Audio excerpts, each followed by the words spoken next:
Seja bem-vindo ao podcast Fronteira. A mensagem que você vai ouvir foi pregada na nossa igreja na Barra da Tijuca, no Rio de Janeiro. Nossa oração é para que você seja abençoado por essa palavra.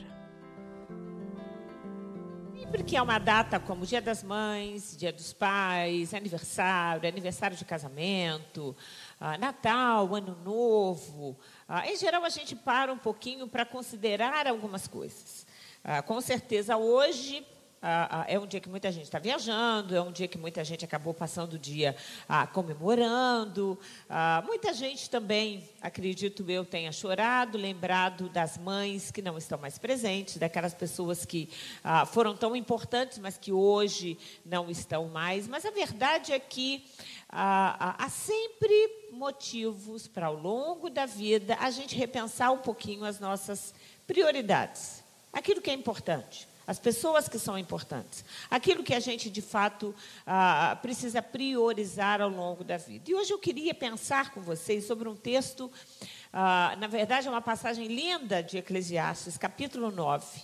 E vem falando sobre algumas prioridades de vida. É o tema da nossa pregação, prioridades de vida.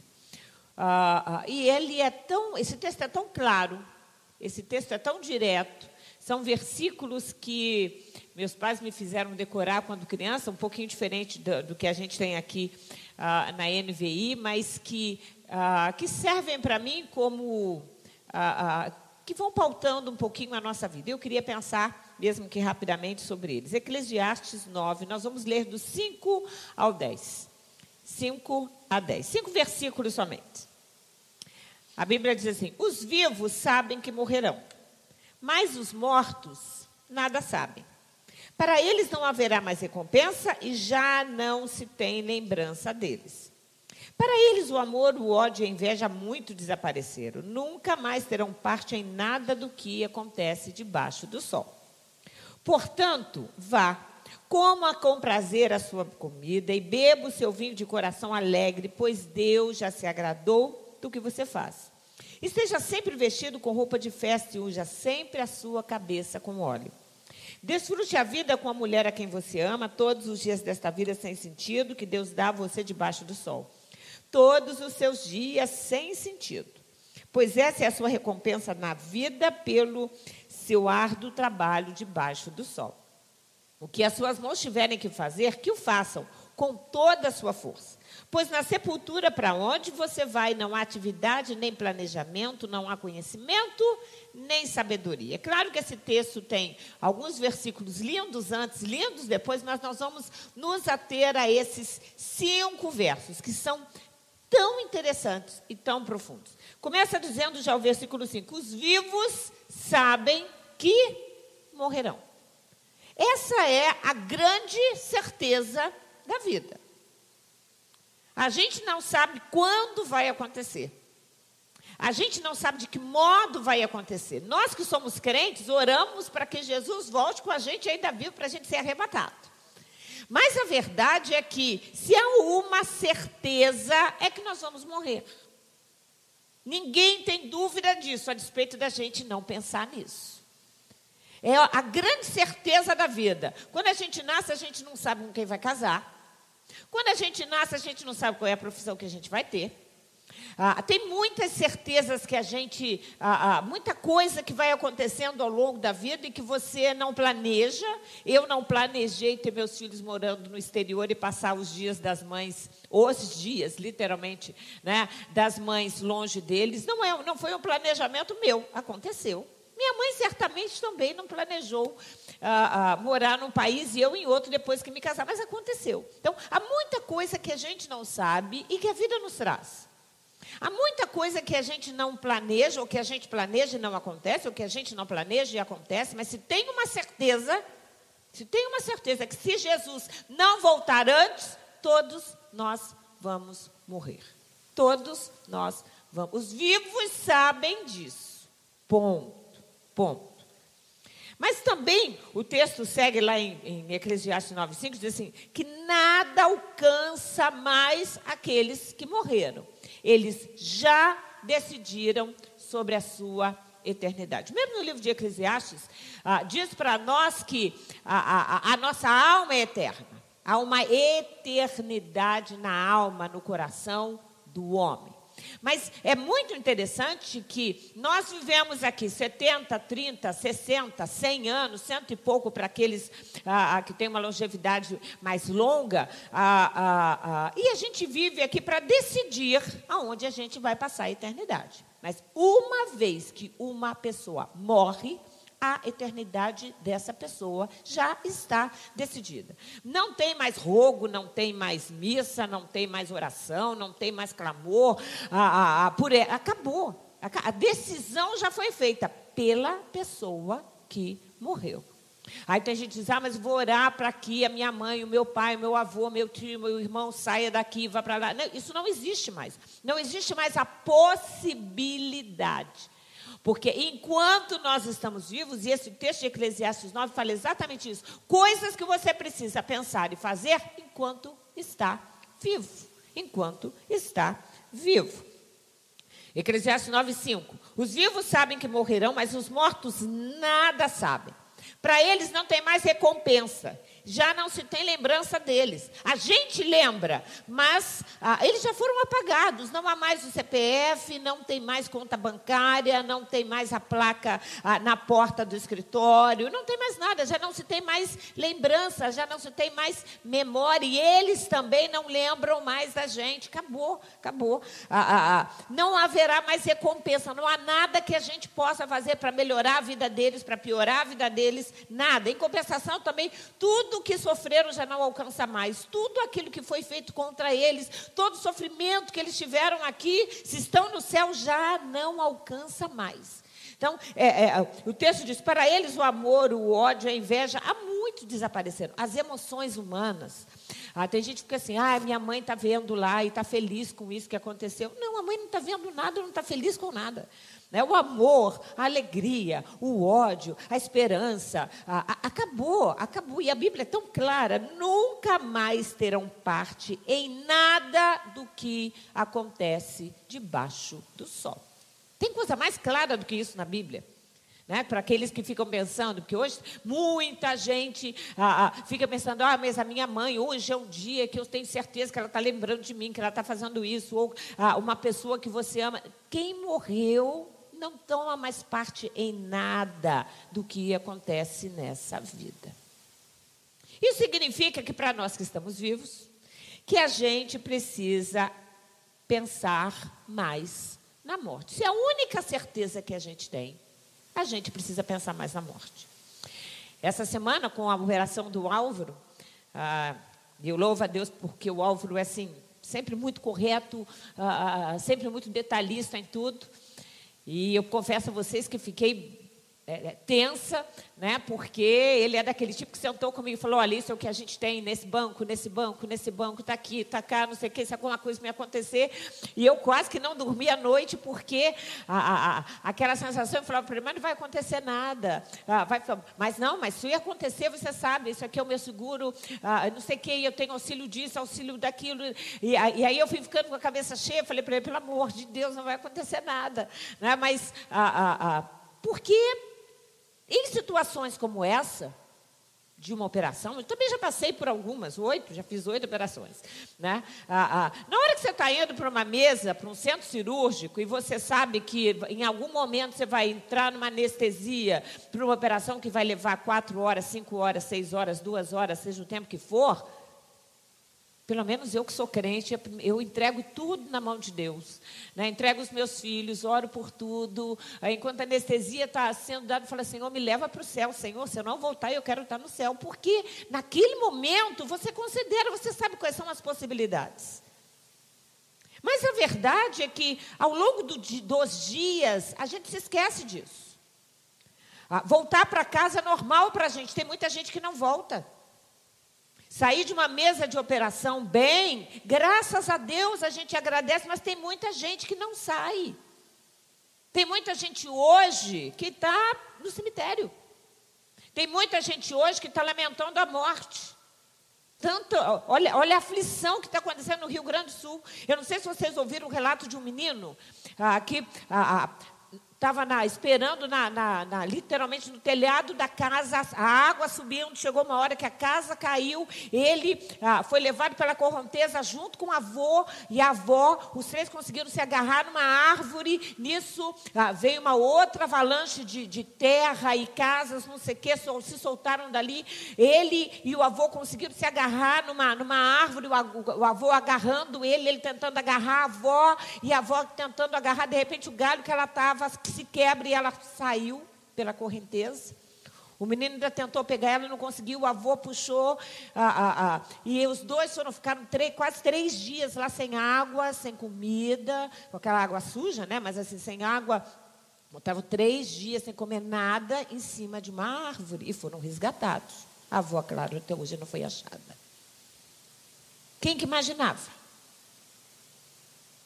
Situações que está acontecendo perto da gente. Perto da gente. A gente está aqui falando de ajuda, vendo, acompanhando, mas a verdade é que a gente precisa considerar para pensar sobre a nossa vida. Eclesiastes, no capítulo 7, diz assim: é melhor uma casa onde há luto do que uma casa em festa, pois a morte é o destino de todos.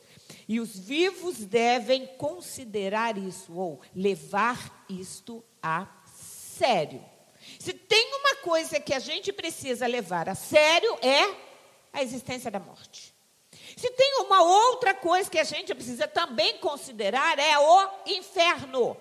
Inferno não é uma metáfora. Inferno não é uma historinha de carrochinha. Inferno não é algo que foi politicamente construído, socialmente construído, para dar medo, para as pessoas ficarem com receio, para ter algum tipo de domínio. O inferno existe. Jesus falou mais vezes sobre inferno do que sobre céu. Vocês sabiam disso? Há mais falas de Jesus sobre inferno do que sobre céu. Mas hoje em dia tem igreja dizendo não se fala mais sobre inferno. Hoje em dia, a gente não para pensar na realidade do inferno. E o inferno é real.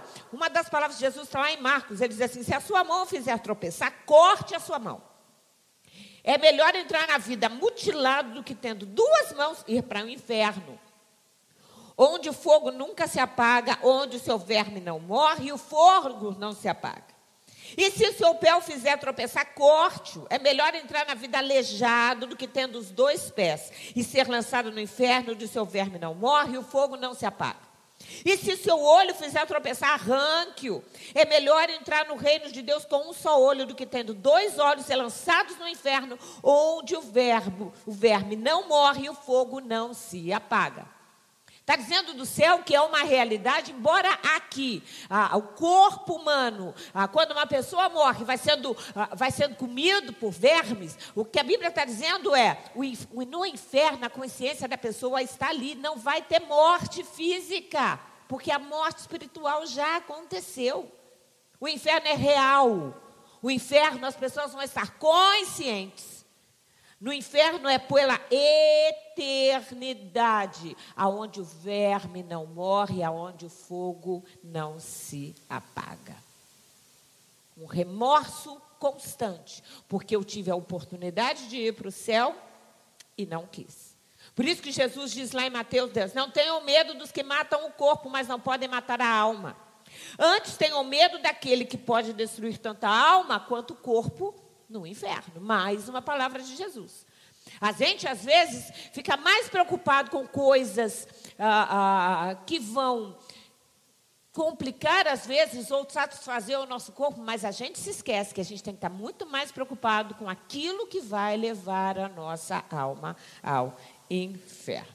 Mas, para aqueles que andam retamente, para aqueles que servem a Deus, para aqueles que têm Jesus, Isaías 57 diz assim, aqueles que andam retamente entrarão na paz, acharão descanso na morte. É lindo isso. A morte, para quem serve a Deus, é descanso. A morte, para aqueles que amam a Deus, é descanso. Embora a gente não fique correndo atrás da morte, a gente não queira, né? A gente quer viver ao máximo, mas a verdade é que haverá descanso na morte para aqueles que têm a Deus. Por isso que ao longo da nossa vida, necessitamos agradecer pelo amor de Deus, pela bondade de Deus, pelo ar que a gente respira, pela graça recebida, por todas as coisas boas que nos acontecem. A gente vai ver aqui, a gente precisa agradecer, usufruir, desfrutar, mas precisamos temer o juízo de Deus, porque ele é real e ele vem. Hebreus 9 diz assim: da mesma forma o homem está destinado a morrer uma só vez, só se vive uma vez. Hoje em dia, com essas historinhas de dorama, tem um outro que pode ser interessante, mas que se tenha muito cuidado, tem muito doraminha aí mostrando, o cara vem na segunda vida, terceira vida, quarta vida. Não existe terceira vida, segunda chance, só se vive uma vez. Depois disso, vem o juízo. Depois disso, vem o juízo. Eclesiastes 12 diz assim: agora que já ouviu de tudo, é o último capítulo de Eclesiastes, aqui está a conclusão, 2 pontos. Tema a Deus e obedeça aos seus mandamentos. Porque isto é o essencial para o homem, é uma prioridade aí. Se tem algo que é essencial na vida, não é ter dinheiro, não é ter beleza, não é ser jovem, não é ser bonito, é temer a Deus e obedecer os seus mandamentos. Pois Deus trará a julgamento tudo o que foi feito, inclusive tudo o que está escondido. Seja bom, seja mal. No momento da morte, nós somos julgados de uma forma imediata, céu ou inferno. Ali já está decidido. E a gente precisa entender que, mesmo aquilo que está escondido, aquilo que parece, mas não é, Deus sabe. Então, a Bíblia está dizendo, olha, tema a Deus. Eclesiastes capítulo 11 diz assim: alegre-se, jovem, na tua mocidade, seja feliz o seu coração, siga por onde o seu coração mandar. Quem já ouviu essa frase? Siga o seu coração, seja feliz, aproveite a vida. Mas olha o que a Bíblia diz: até onde a sua vista alcançar, mas saiba que por todas essas coisas Deus o trará a julgamento. Então, o que a gente faz com o nosso dinheiro? O que a gente tem feito com o ar que a gente respira? O que a gente tem feito com a família que a gente tem? Como é que nós estamos tratando a obra de Deus? Como é que nós estamos cuidando da nossa salvação? Por todas as coisas, Deus está vendo. Nós estamos sendo julgados cotidianamente ao longo da nossa vida. Não estamos diante do tribunal? Não. Deus está olhando, Deus está vendo, Deus está julgando. E na hora que a morte chega, a decisão já está tomada. Mas a verdade é que nós já lemos aqui: os mortos não interferem mais em nada na vida dos vivos. Os mortos nada sabem, para eles não haverá mais recompensa, já não se tem lembrança deles, para eles o amor, o ódio, a inveja, muito desaparecem, nunca mais terão parte em nada do que acontece debaixo do sol. Há uma vida depois da morte. Essa é a grande realidade. Há uma vida pós-morte. E uma vez que a gente morre, o que acontece debaixo do sol nesse planeta Terra, nunca mais aquele que morreu vai ter parte em nada aqui. Aqueles que morreram em Cristo, depois da grande tribulação, vão voltar para reinar, mas nunca mais morarão aqui. É muito interessante. E a gente precisa entender isso. O tempo que a gente tem para servir a Deus é agora. O tempo que a gente tem para escolher a salvação é agora. O tempo que a gente tem para considerar a nossa vida, estabelecer as prioridades, fazer as escolhas certas, organizar a nossa mente, o nosso temperamento, o nosso jeito, é agora. Por isso que, ao longo desse texto, lá no versículo 6 já, a Bíblia diz assim, nós já lemos: enquanto está vivo, considere e aproveite a vida. A Bíblia diz assim: portanto vá, coma com prazer a sua comida e beba o seu vinho de coração alegre, pois Deus já se agradou do que você faz. Deus é tão bom que Ele diz: olha, considere a sua vida. Pondere e considere que se tem uma certeza que você tem é a morte, mas enquanto você está vivo, enquanto ainda há esperança, Enquanto você ainda pode tomar decisões. A Bíblia diz: coma com prazer a sua comida e beba o seu vinho de coração alegre. Existem coisas sérias na vida? Existem. Mas é muito bonito você ver no meio de um texto tão sério, tão pesado, Deus dizendo assim: portanto, se a vida é curta, se você só tem essa oportunidade, se enquanto você está aqui você tem as grandes escolhas na sua mão, escolha aproveitar, comer bem, comer com prazer a sua comida, beber o seu vinho de coração alegre. Vinho aí, está falando de vinho novo, de suco de uva, não fermentado. O que Deus está dizendo é: decida pela leveza, decida pela alegria. É uma decisão. Na hora que a gente vai comer a comida com prazer, significa fazer uma escolha. Fazer uma escolha de sentar com a família. Fazer uma escolha de ter leveza dentro de casa. Fazer uma escolha de ter uma vida feliz. São escolhas que a gente faz. A gente escolhe se a gente quer levar irritação para casa ou alegria para casa. A gente escolhe se a gente vai ser uma pessoa mal-humorada ou bem-humorada. A gente escolhe se a gente vai rir ou se a gente vai irritar alguém. A gente decide se a gente vai entrar na pilha ou se a gente vai deixar a pilha passar e vamos assoviar e fingir que a gente não entendeu. A gente escolhe engolir a afronta ou devolver a afronta. A gente escolhe devolver o mal com bem ou devolver o mal com o mal. A gente escolhe. É uma escolha de vida. E é muito interessante, a Bíblia diz: portanto, se enquanto você está vivo, aproveite, coma com prazer a sua comida, pois Deus já se agradou do que você faz.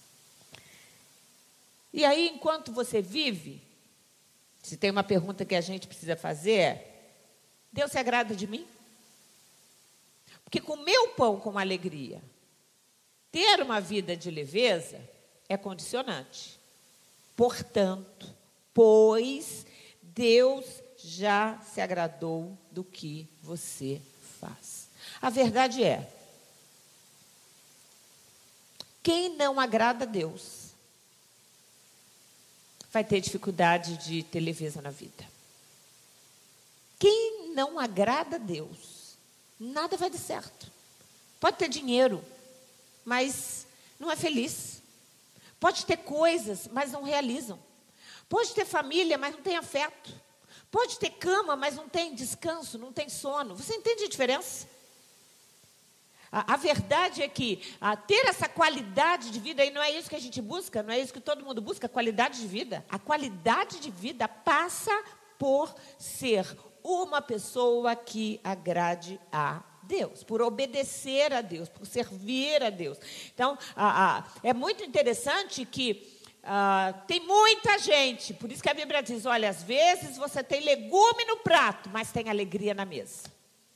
Tem gente que tem um banquete à mesa, mas tem briga no meio da parentela.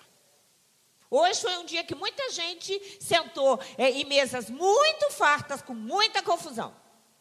E tem gente que de repente comeu ali um arrozinho, um feijão, uma carne moída com a maior alegria no meio da família. Porque independe do que é, independe da quantidade, independe da conta bancária. Viver a vida bem independe da quantidade de dinheiro que a gente tem. Independe muitas vezes, depende de onde a gente mora. O que depende é se a gente agrada a Deus. Porque quando a gente agrada a Deus, Deus agrada a gente. É uma realidade que a gente precisa entender. Quanto mais a gente serve a Deus, mais Deus nos abençoa. Quanto mais a gente trabalha para Deus, mais Deus trabalha para a gente. Quanto mais a gente agrada a Deus, mais Deus vai plantando coisas na nossa vida que trazem alegria para o nosso. Podem ser coisas simples, mas que trazem alegria para o nosso coração. E é tão lindo ver essa simplicidade da Bíblia e de Deus. Olha o que diz o versículo 7. Esteja sempre vestido com roupa de festa. Quem é que gosta de roupa de festa?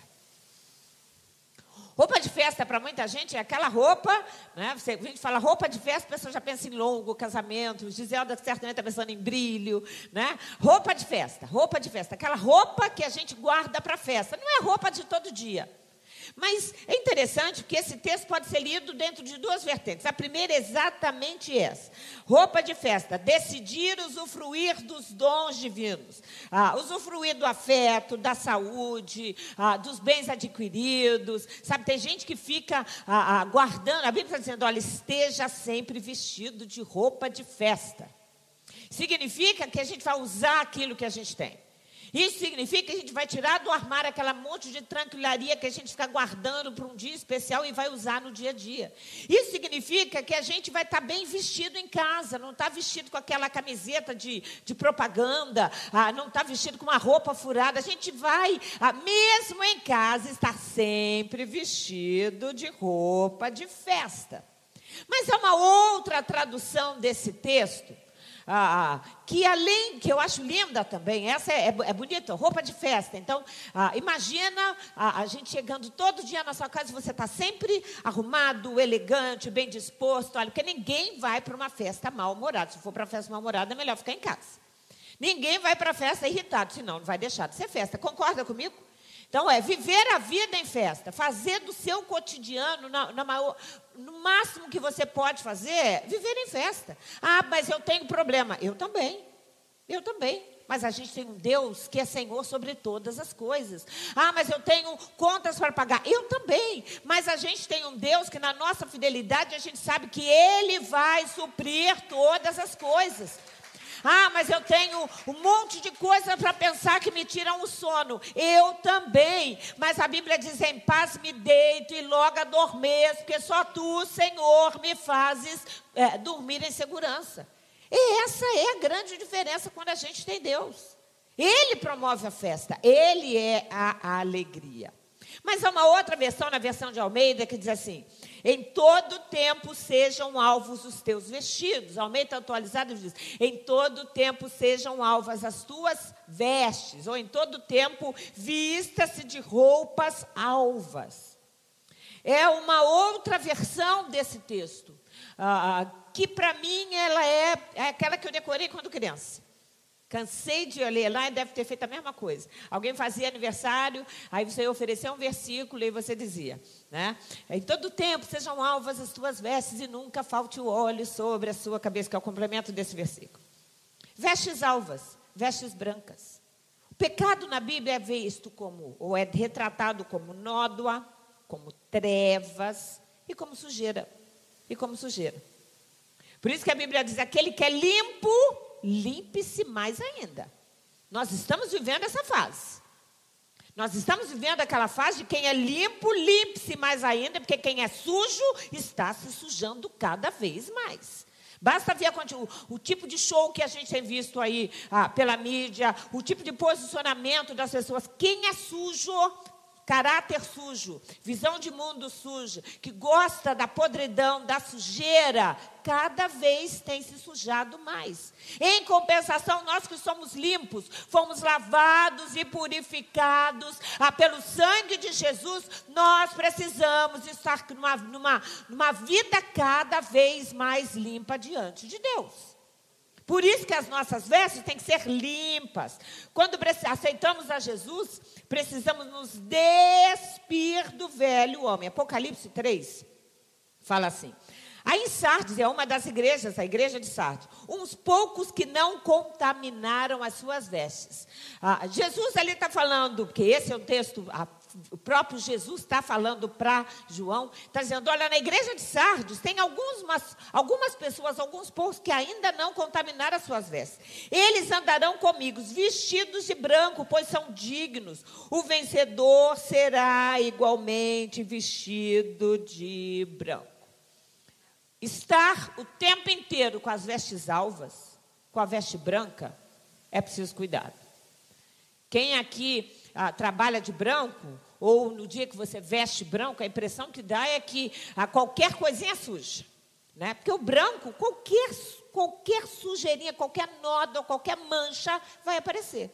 Num bege não aparece, num florido como o meu também não aparece, mas do branco aparece. Branco como a neve, aparece.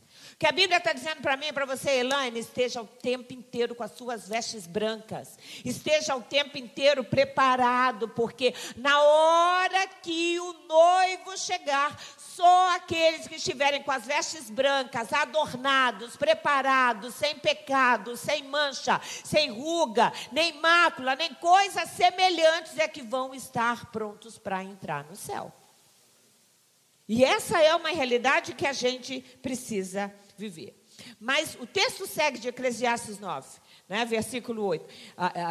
Nunca falte o óleo sobre a sua cabeça, ou unja sempre a sua cabeça com óleo. Eu gosto da versão de Almeida que diz, nunca falte o óleo sobre a sua cabeça. Óleo, símbolo do Espírito Santo. Óleo, desde o Velho Testamento, no estabelecimento ainda do tabernáculo, estava lá o candelabro, e Deus ordena que não falte óleo, que não falte azeite, para que a lâmpada seja aceita. Hoje, nós somos o templo do Espírito Santo. Não pode faltar azeite na nossa vida. Não pode faltar o Espírito Santo na nossa vida, operando, isso é, agindo, convencendo, tratando, falando, porque se ele já deixou de falar com você, se você não peca e não sente mais nem mesmo, sabe aquela questão do tipo, meu Deus, eu estou errado, eu preciso acertar, eu já prometi isso a Deus e eu não fiz, eu sei que eu tenho que acertar a minha vida, isso é o Espírito Santo operando em nós. Se nós não temos mais isso em nós, nós estamos bem longe de Deus, nós estamos em trevas, não há luz, nós temos que ser luz. Versículo 9 desse mesmo texto diz assim, desfrute a vida com a mulher a quem você ama, todos os dias desta vida sem sentido que Deus dá a você debaixo do sol, todos os dias sem sentido. É muito interessante que o texto fala, é um dia sem sentido. Viver realmente, se você for parar para pensar de uma forma lógica, não tem muito sentido, acordar todo dia, trabalhar todo dia, e trabalha e gasta, e trabalha e ganha e gasta. Se você for parar para pensar na vida como um todo, parar logicamente não tem sentido. Porque a definição da vida é escolher aqui aonde vamos passar a nossa eternidade. Mas isso, olha, desfruta a vida com a pessoa que você ama. Eu vou ampliar isso daqui. Aqui fala do cônjuge, mas eu vou ampliar para desfruta a vida, sabe, com seus filhos enquanto você pode, com seu marido, com a sua esposa, com seus pais, com as pessoas que você ama. Desfrute a vida, porque esta é a nossa porção nesta vida sem sentido. Quem são as pessoas que você ama? Quem são as pessoas que amam você? Você tem desfrutado, você tem valorizado essas pessoas? Você tem demonstrado afeto, você tem declarado seu amor, você tem abraçado, você tem estado junto, você tem curtido, você tem relevado as coisas pequenas, você tem evangelizado, você tem perdoado, você tem amado. É isso que a Bíblia está dizendo, olha, desfruta a vida com a pessoa que você ama, se agrada, valorize as pessoas que você ama. E por fim, Eclesiastes 9, 10, o último verso. Diz assim, o que suas mãos tiverem que fazer, que o façam com toda a força. Aquilo que você tiver que fazer na sua profissão, faça com toda a dedicação. Aquilo que você tiver que fazer no seu trabalho, faz com toda a dedicação. Aquilo que você faz em casa, vai fazer um bolo, faz com toda a dedicação. Vai fazer uma planilha no trabalho, faz com tudo aquilo que te vier à mão, faça com todas as suas forças. Faça isso pela sua salvação. Dá o máximo, faça de tudo, custe o que custar, custe o que custar. E a gente às vezes negocia muito isso. A gente vai testando na salvação, sabe?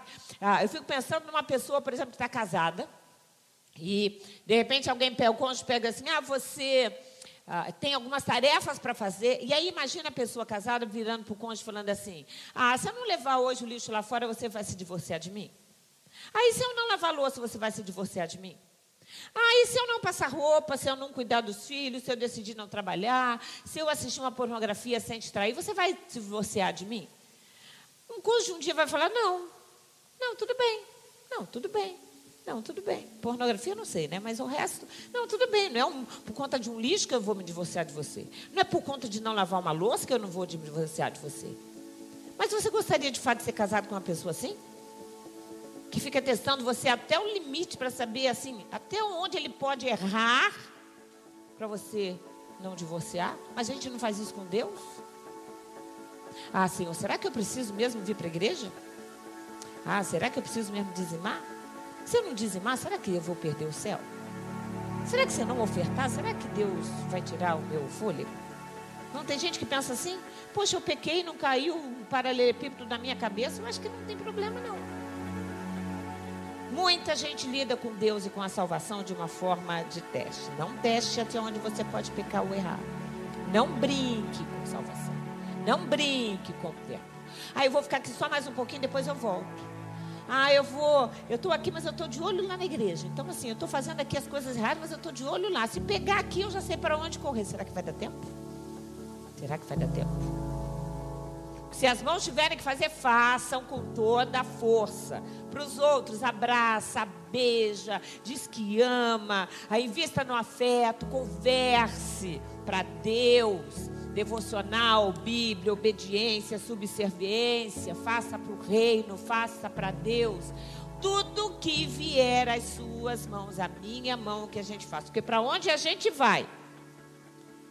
Na sepultura, para onde vai? O tempo é agora. Sepultura, para onde você vai? Não haverá atividade, nem planejamento, nem conhecimento, nem sabedoria. Então, eduque seus filhos enquanto eles são pequenos. Ame seu cônjuge enquanto ele é seu. Enquanto ele é seu. Dedique-se à família enquanto a casa está cheia.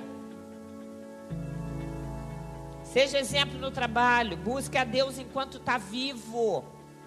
Louve e adore enquanto tem fôlego. Nós cantamos aqui, tudo que vida tem, louve ao Senhor. Então louve ao Senhor, cultue enquanto você pode aguardar a sua salvação. E como diz a Bíblia, invoque ao Senhor enquanto Ele está perto. Haverá um dia que muita gente vai tentar invocar o Senhor e não vai ter mais chance. A igreja será tirada da terra. O Espírito Santo não mais estará aqui. E aí muitos vão chorar, entendendo que tiveram todas as oportunidades, mas não quiseram. Que Deus nos abençoe nesse dia para que a gente possa refletir. Refletir sobre aquilo que é prioridade para a nossa vida. Que a gente foque na salvação, que a gente mantenha o foco, para que a gente possa cumprir todas as prioridades dentro daquilo que Deus tem para a nossa vida. Você pode entender isso e dizer amém?